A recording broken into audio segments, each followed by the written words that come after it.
अरे भाग्यवान, मेरे जूते कहाँ रखे हैं? मुझे बाहर जाने में देर हो रही है। तभी मालती कमरे में आती है। ये रहे आपके जूते। मैं इन्हें साफ करने के लिए ले गई थी। अरे वाह, तुम कितनी समझदार हो। मेरे बिना कुछ कहे ही सारे काम कर देती हो। तभी मालती झिझकते हुए रमेश से कहती है, सुनिए जी, आपसे एक बात कहूँ, बुरा तो नहीं मानेंगे ना? अरे नहीं नहीं, बेफिक्र होकर कहो। शादी से पहले मैं अपने मायके में नौकरी करती थी। मैं चाहती हूँ कि अब मैं फिर से नौकरी करना शुरू कर दूँ। वैसे भी सारा दिन घर में बोर हो जाती हूँ। देखो मालती, तुम्हारे नौकरी करने से मुझे कोई ऐतराज नहीं है, लेकिन तुम्हें एक बात बता दूं, हमारे खानदान में आज तक कभी किसी औरत ने नौकरी नहीं की। फिर भी एक बार तुम माँ से पूछ कर देखो, अगर वो तुम्हें नौकरी करने की इजाजत दे देती है तो अच्छी बात है। रमेश वहाँ से चला जाता है। फिर उसी शाम मालती अपनी सास के पैर दबा रही होती है। तभी उसकी सास मालती से कहती है, अरे क्या बात है बहू, आज तो ठीक तरह से मेरे पैर नहीं दबा रही। किसी ख्याल में खोई पड़ी है क्या? मैं भी तो जानूं आखिर बात क्या है। दरअसल वो माँ जी। अरे हाँ हाँ बोलो, इतना सोच क्यों रही हो? माँ जी, अगर आप बुरा न माने तो मैं नौकरी करना चाहती हूँ। घर के काम करने के बाद मेरे पास काफी वक्त बच जाता है। मालती की ये बात सुनकर उसकी सास गुस्से में कहती है, अरे बहू, तेरी तबीयत तो ठीक है ना? आज ये कैसी बहकी बातें कर रही है? भला हमारे खानदान में आज तक कभी किसी औरत ने नौकरी की है जो तू नौकरी करने की बात कर रही है? अरे बहू, तू क्या रिश्तेदारी में हमारी नाक कटाना चाहती है? जितना जल्दी हो सके अपने दिमाग से नौकरी का भूत उतार दे। और अब जा, जल्दी से रसोई में जा, खाना बनाने का वक्त हो रहा है। मालती मन मार कर खाना पकाने के लिए रसोई घर में चली जाती है। अगले दिन। नमस्ते माँ जी, कैसी हैं आप? अरे आओ आओ दिवाकर बेटा, बैठो, मैं तुम्हारे लिए चाय मंगाती हूँ। बहू, जरा एक कप चाय तो लेती आना।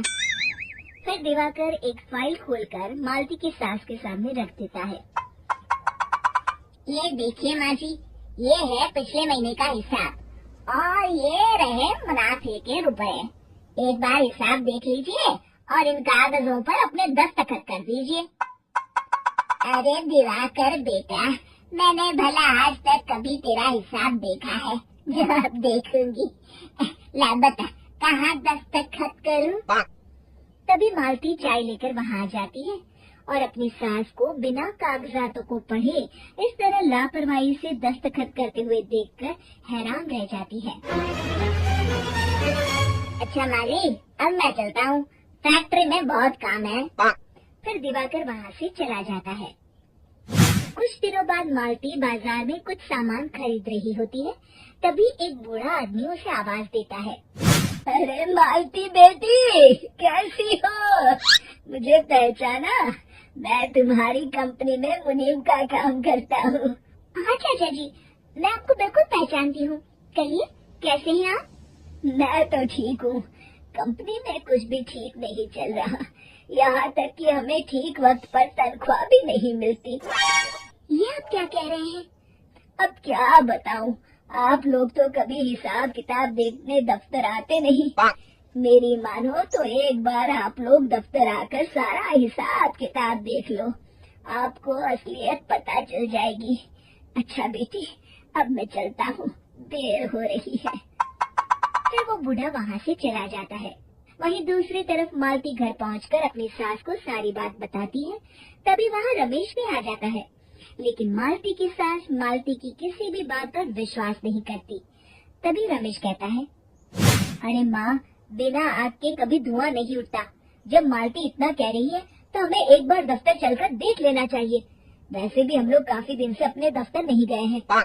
इस तरह किसी एक आदमी के भरोसे काम छोड़ना मुझे भी ठीक नहीं लगता।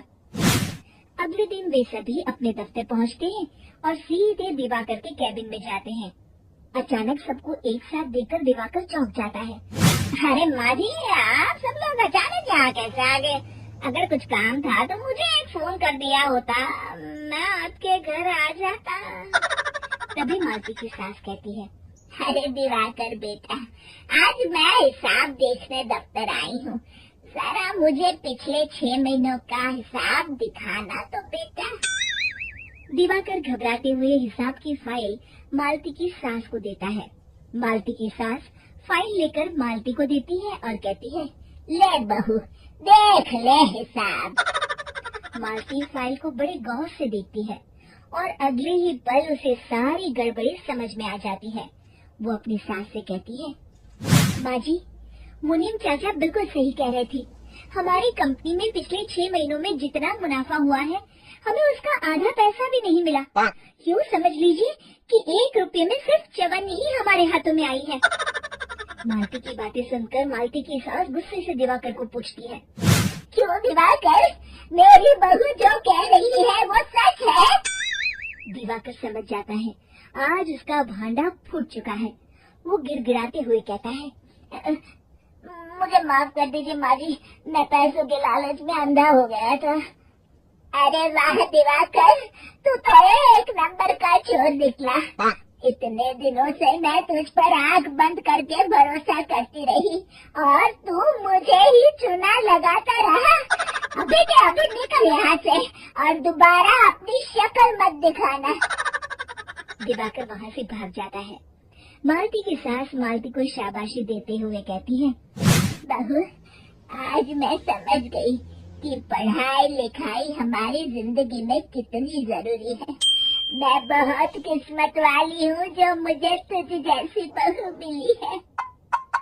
शिक्षा, पढ़ाई लिखाई का इस्तेमाल सही जगह करके हम दुनिया में बहुत कुछ बदल सकते हैं।